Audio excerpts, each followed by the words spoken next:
Welcome to another episode of In the Pocket. Straight up, DC, this is how we live.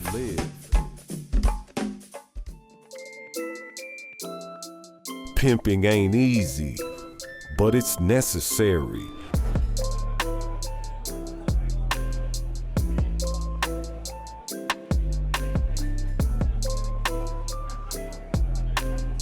A player understands the laws of the game.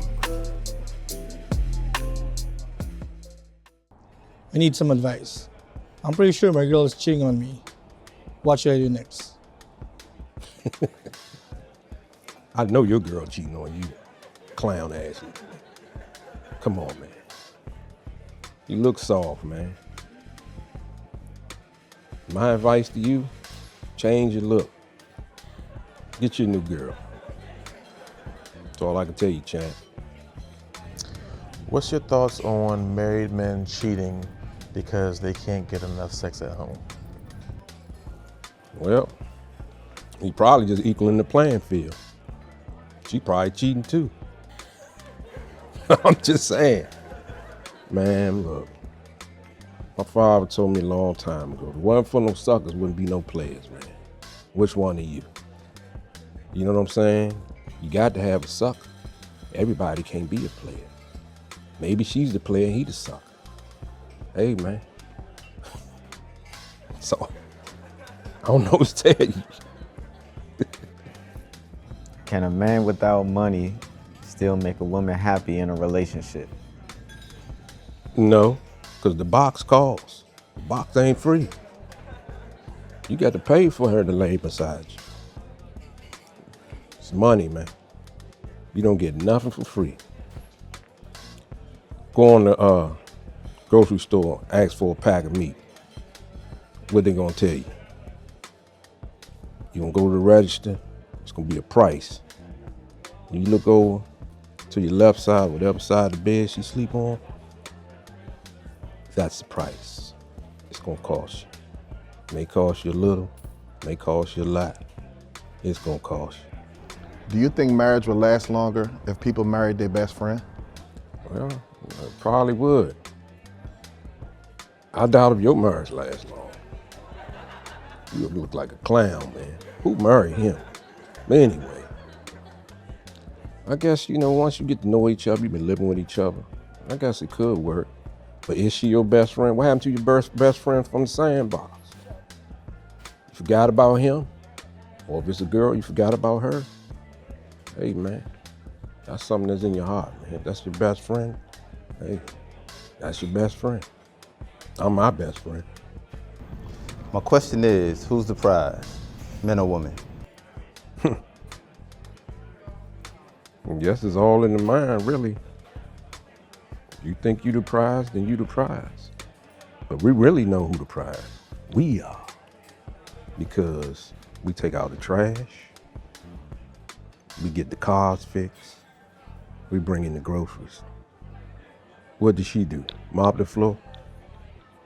I ain't trying to be funny, but I'm saying, it's all in your mind, man. If you think you the prize, then you the prize. But we know we the prize, period. Laws of the game. In today's marketplace, it is imperative to be an educated buyer or seller. Armstrong Real Estate will guide you through the current market landscape, explain the fluctuations in interest rates and their implications for you.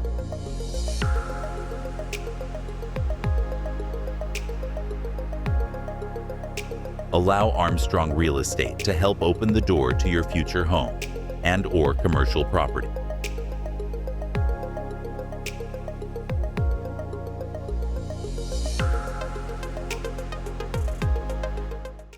Welcome to Authentic Everyone. Today, we're excited to introduce a talented individual hailing from the heart of Washington, D.C. He's a dynamic music composer, music producer, a soulful singer, and an artist whose roots run deep in the DMV. Please welcome Maurice Randolph, better known as Uptown Modiggz. The true essence of Washington, D.C. is vividly reflected in its go-go music and several talented local artists. Currently, Modiggz is a member of the Allure Band. He is also be featured in the Request Band, G Swag Band, All 4U Band, Round of Applause Band, and the Uncut Band. Modiggz boasts an extensive resume, having collaborated with esteemed artists such as Raheem DeVaughn, Bobby Valentino, Jasmine Sullivan, Ari Lennox, Camp Lowe, Joe Claire, Paula Campbell, and Cheryl Pepsi Riley. Additionally, he has lent his talents to the top-notch Teamsters, Hip Hop Choir, Ms. Kim, Like Blood, Gabby Moe, Hump DeVille, Yana Crawley, and Dark Alley. Just a few among the many acclaimed talents Modiggz has produced and collaborated with. Stay tuned as we dive into his journey, his passion for music, and what drives him to stay true to himself. This is Authentic Everyone.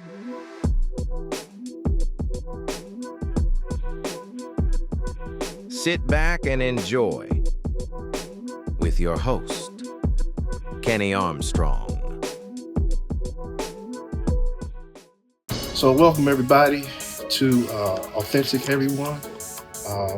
Special guest is Mr. Uptown Modiggz. He's here as our pilot launch of this segment. It's called Authentic Everyone.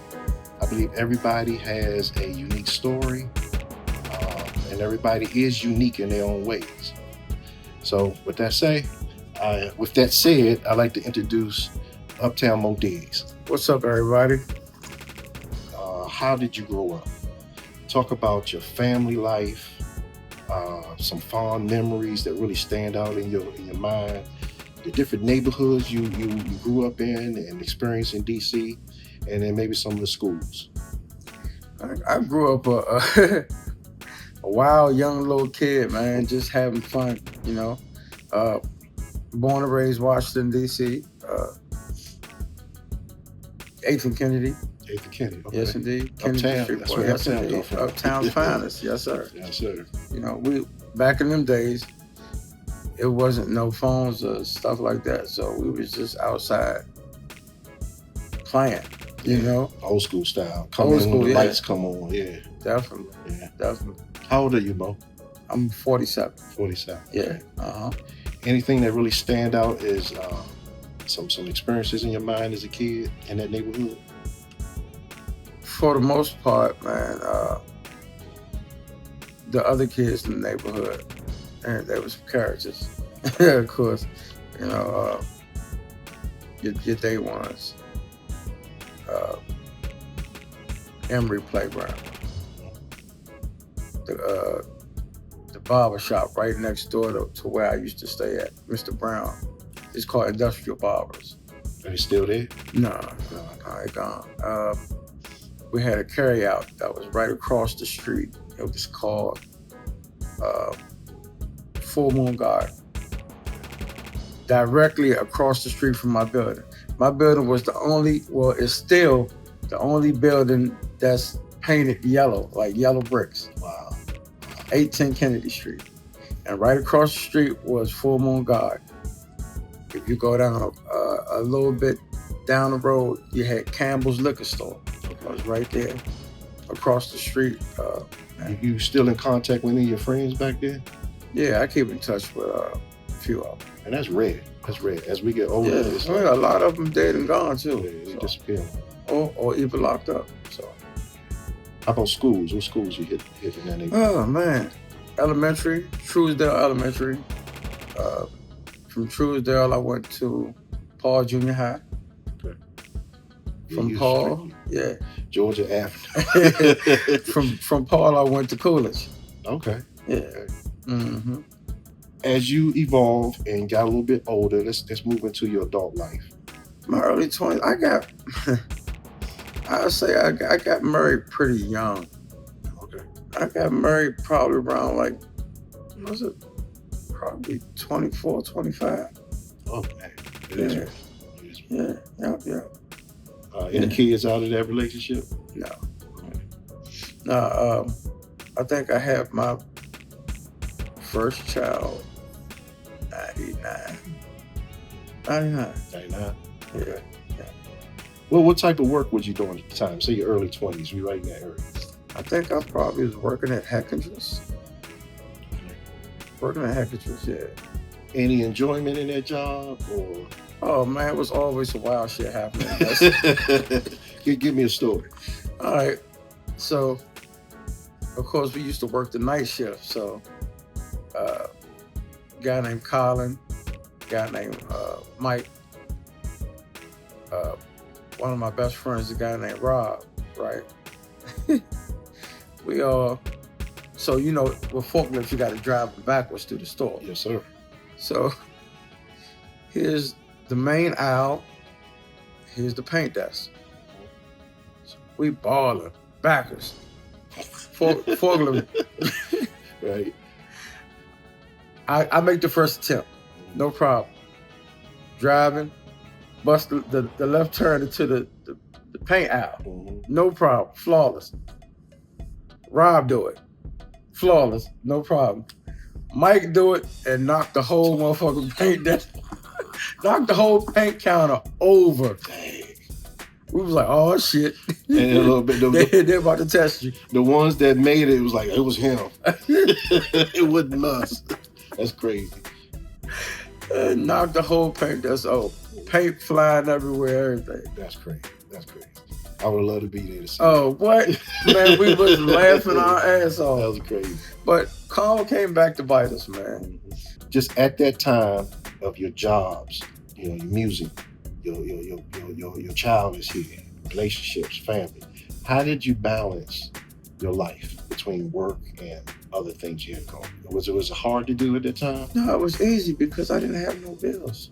I didn't have no bills. I was making my money.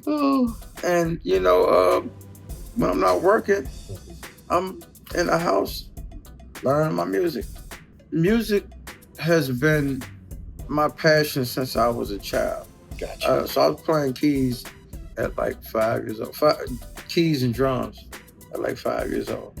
And I took after my uncles. My uncles were all musicians. Give us the outline of how your music career evolved. How you say you started as a child, you always had a natural gift. Can you outline your entire music career for us? Yeah, I can do that. As I said before, I started learning keys and watching my uncles and them play. And I took it serious and got into music production. Of course, you know, back in those days, we were tuned into the old school hip hop and the gangster rap. So when I say old school hip hop, you had like Teddy Riley, that New Jack Swing era. Then came the gangster rap with NWA, and the production on it just like really gravitated to me, which was Dr. Dre. So not bad to follow, bro. Yeah, I wanted to get into production at that point. Yeah, so I started, you know, learning how to make beats, and I was pretty good at it. Is it? I know from experience with you, it's like 90, if not 100% by ear. By ear, yeah. No musical training, like no trained music skills, just straight.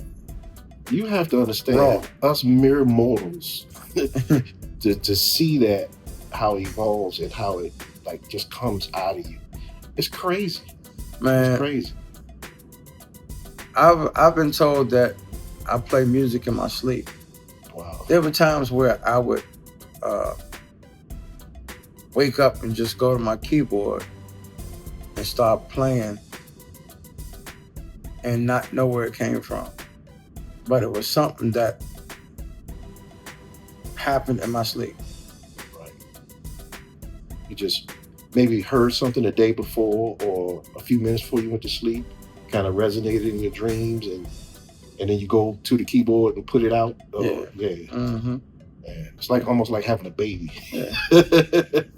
That's crazy. Yeah.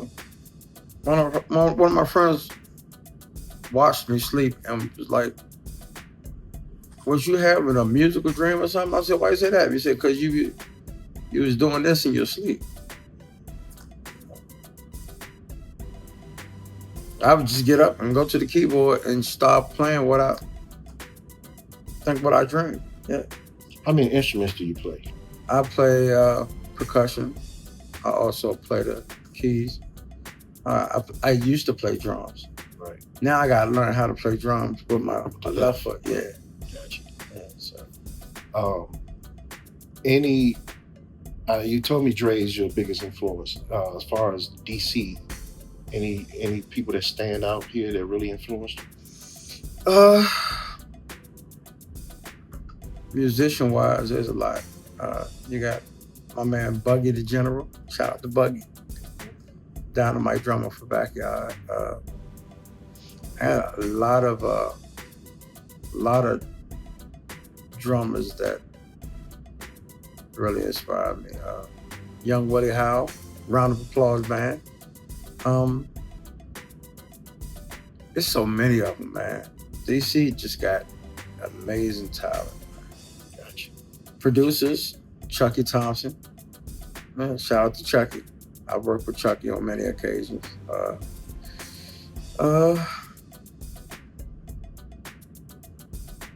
Gosh, there's so many. Well, you mentioned a bunch of producers. How about and musicians? How about soloists or vocalists? Vocalists. Ayanna Crawley. You have Camise Lee. You got Brandy Marie from the Vibe Band. Pam Ward. Titania Adams. And DC just got a lot of talent. Yes, sir. Yes, sir. A lot. Male vocalists, Frank Series, Scooby, Dirk, DC Vibe Holmes, Steve Roy, my man All Purpose John. Got a long list there. Yeah. I can go on for days about artists from DC. Raheem Devon. For sure. It's a lot, man. It's a lot. Definitely a lot. Now, during your journey, is there like one moment that made you understand and see that, okay, I'm there? You know, you as a young musician and artist, you played for your neighborhood friends and family. Mm-hmm. But what was that one moment where you know you had made it to an upper level? I'm not gonna say that I made it to the upper level, but I know that I'm stomping with the big dogs. Okay.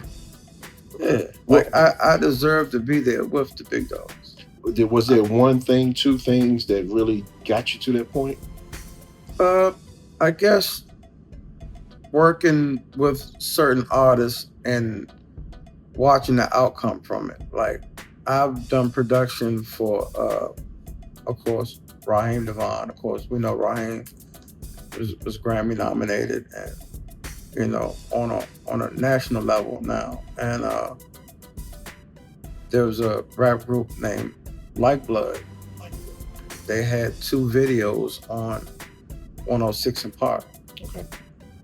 One called Red Carpet Affair, and the other one called Money Over Here, which I helped produce. That one. That was featuring Bobby Valentino. Okay. Yeah.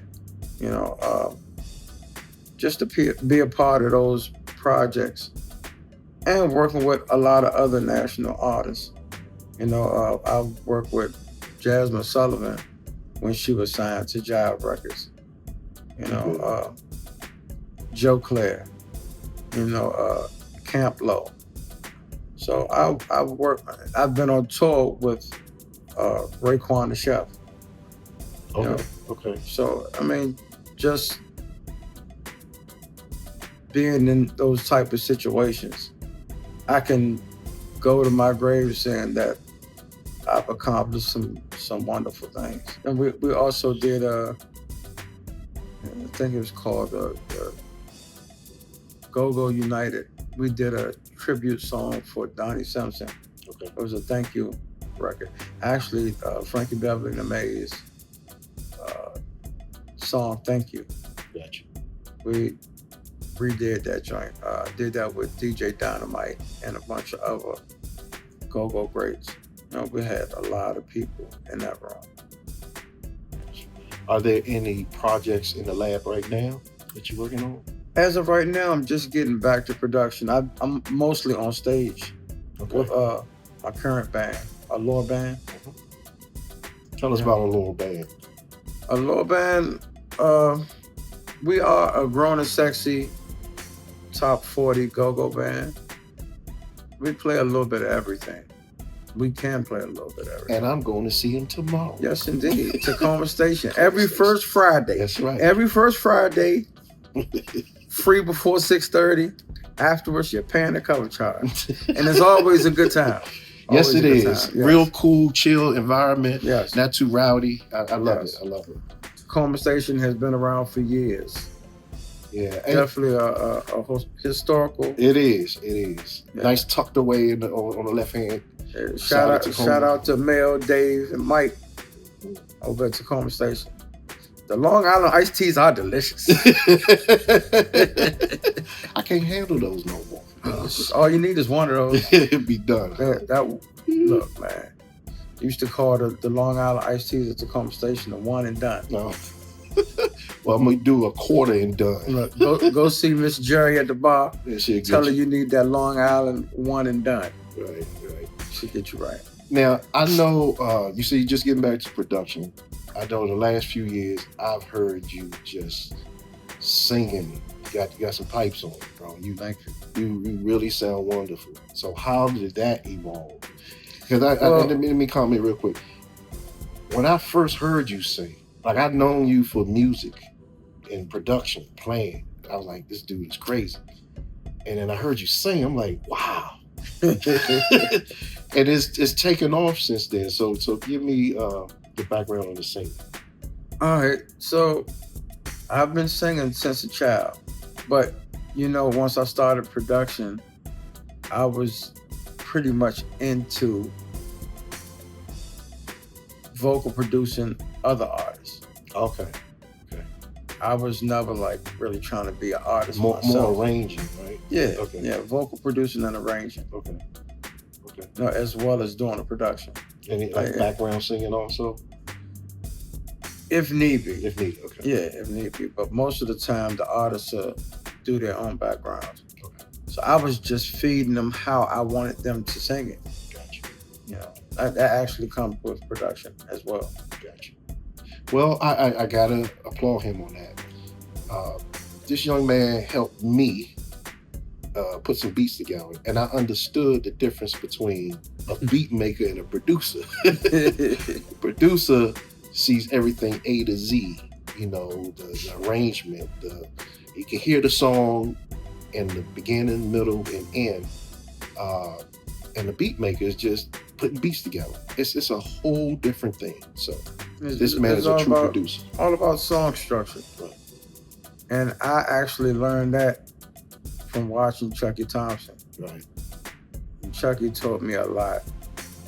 It was like, man, because I used to overpower songs with instruments.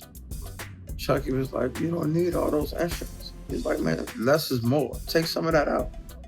He was like, you can keep all 16 instruments, but strategically bring them in and out. Right. It becomes different versions of the song as you go along. Yeah. Sweet. Yeah, make the track build. Believe it or not, man, shout out to Joe Clare too.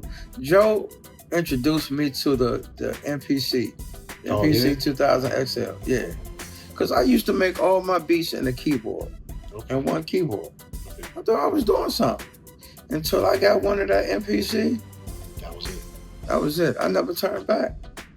I didn't want to do production without my MPC. If I was in the studio somewhere else and I didn't have my equipment, Didn't work. yeah, I need an MPC on deck. You have any projects in the lab right now? Not in the Production lab right lines? now. No. Me and the Allure Band, we're in talks of actually doing original music for the band. Now, Original song. yeah, it's time for original. That's what's up. Time for Go-Go to start putting out more original. We ain't had no originals in years. And before Chucky Thompson passed, I witnessed him pushing for that. Yeah. And he was the biggest bridge between hip hop and go-go. And maybe that's where you take the torch and run with it, where those original songs become national with that pocket in it compared to what you hear now. Well, you know, Chucky was responsible for a lot of the Chuck Brown stuff. Yeah. You know, him and my boy Uno. Shout out to Uno. Sure. Yeah. Okay. Where do you see your music career in the say next 5 years, 5 to 10 years? I'm getting back into being a music producer more than anything. It's like riding a bike, though, right? Yeah, yeah. It's just, I mean, it's so easy now. Right. It's easy now. You can sit there and produce beats and make volumes, put them in movies. True. License your beats. You know, commercials. So that's where I'm at with it. I want to get back to production. You told me about the commercials. That's Yeah, cool. yeah. One of the questions I have for you is, how do you handle setbacks? Well, let's get into what actually happened to me health-wise. Okay. I want to say maybe 3 years ago, I was amputated due to diabetes. And I went into a down spiral when my mom passed back in 2019. So after she passed, I was, of course, still living the stage life, and with that, drinking, Right. and smoking cigars. And the drinking just got the best of me. You know, that was my way of coping with my mom being gone. Along with trying to balance, you know, a marriage and family life. It just all wasn't coexisting that. Like hit you all at once. Yeah. Yeah. So at my old residency, I stepped on a nail. At that time, my diabetes was out of control. But you know us, we don't go to the hospital. We thinking we Superman until something drastic happens. I stepped on a nail and my foot got infected. So I went, of course, to the hospital, and they gave me an antibiotic that wasn't killing off the infection. At the time, my A1C was like a 11 or 12. I was out of control.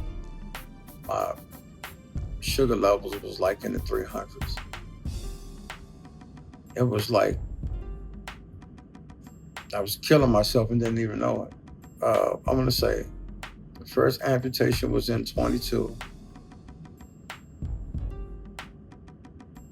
Yeah, so at the end of 22, I tried to go back to work, back to Washington Hospital Center, and I probably worked for 2 weeks. I had to go back out because I developed a blister on my stomach. I tried to get back to work too fast. Gotcha. And didn't really, I mean, once I put my first prosthetic on, by me being below the knee, it was like nothing ever happened. Walking normal, everything. So, not taking into consideration that the type of work I was doing for Washington Hospital Center, it was really taking a toll on my body. Yeah. So the actual gel protector that's on the prosthetic, the sweating, yeah.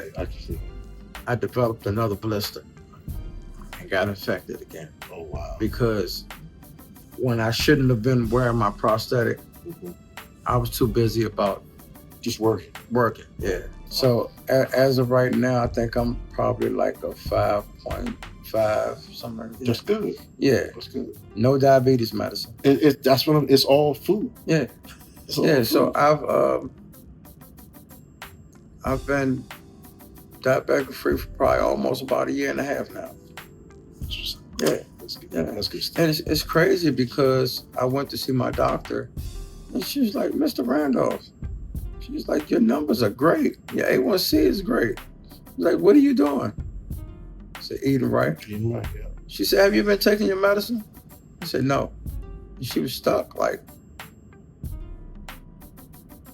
I'm looking at her like, yeah, tell me a lie. Go ahead. Yeah. So she was totally impressed by it. That is a true story of overcoming some strict, like, unexpected adversity. Yeah. And a lot of people aren't strong enough to be able to handle that. So this says a lot about you. Yeah. A couple more questions. If you can go back and talk to the younger version of you, what would you say? Why did you do all the dumb shit you done in your life, man? And drinking wasn't for you? Right. Yeah. I just think that I should have managed my health a lot better and took the situation a whole lot serious. All right, as we bring Authentic Everyone to an end, first episode, we want to see what makes you unique, And the question I want you to answer for me is, say something about yourself that nobody knows. Am I an animal lover? You're an animal lover? What kind of animal? Man, pits, small dogs. Okay. I just... Oh, how do you go from pits to small dogs? Okay, so I had 2 pit bulls, and I ended up with a Yorkie poo. Oh, gosh. And believe it or not, the Yorkie poo was my favorite. Yeah. Good luck with that, bro. Yorkie, all little dog ankle biters, that's what I call them. Yeah. They got attitude, man. It's like you open the fence or open the door to them, they go. Let me tell you, when I left, without really going into detail, when I left Annapolis, the day I left Annapolis, my Yorkie poo sat there with me the whole day, like he knew something was going on. Like, this was gonna be my last time seeing you. And he wouldn't leave my side. So I'm in the process of trying to move my stuff out. He wouldn't leave my side. And he just had his demeanor was just down. Animals pick up on stuff. Oh, yeah. They're very smart. Yeah. Okay. So I had to leave really without saying bye. I had to pretty much act like I was going outside. I'll be back. Yeah, Right. you know what I'm saying? And never return. Well, I hate to say I had a similar experience with dogs, so I understand. Yeah. When I got sick, I wasn't able to take care of my pets. So, of course, I had to get rid of them. Yeah. Well, thank you, sir. This maiden voyage of this conversation in this format, I couldn't think of a better person to get on. I really appreciate your time. Really appreciate you being here, and definitely want to have you back. Definitely, man. Always a pleasure, brother. Thank you, sir. That's My indeed. dog. Fantasy Draft is here. We draft everything from sports, music, fashion, movies, topics and trends in pop culture and social media. Today we have Jericho versus Chris. Here we go. NBA Top 5. Jericho has the number 1 pick. Michael Jordan. LeBron James. Come on. Kobe Bryant. But nah, King. Shaquille O'Neal. I know who that. I'm gonna have to go with Joker. The AI. Allen Iverson. Kyrie Irving. Tim Duncan. I gotta go with Steph. I thought he was gonna pick him, but The decision is in. The combination of MJ, Kobe, Shaq, Allen Iverson, and Tim Duncan would dominate. The victory goes to Jericho. Now we have Drew and Trey for the second draft of the day. Let's draft. Video games, top 5. Trayvon has the number 1 pick. First pick is always Legend of Zelda, Ocarina of Time. Still OG, classic. I got one for you then. All right. I got Metal Gear. My second pick was Battlefield 2. Let me go to Nuke Nukem. I'm going Halo 2. You know, when I'm feeling like I want to do something but I can't, I go with Hitman. If Hitman is not topping Assassin's Creed. I don't like to be boxed in, so I gotta go open world. So I feel you. I had to get you with GTA 6 for my fourth. I would say if you talking open world, Elden Ring. I'm on instinct. I'm gonna have to go with Titans. The decision is in. The lineup of Metal Gear, Nuke Nukem, Hitman, Grand Theft Auto 6, and Titan Smokes, Trayvon's draft picks. The victory goes to Drew. Hey, OG. Thank you for joining. In the pocket. Please make sure that you like, follow, and subscribe. YouTube, TikTok, Instagram,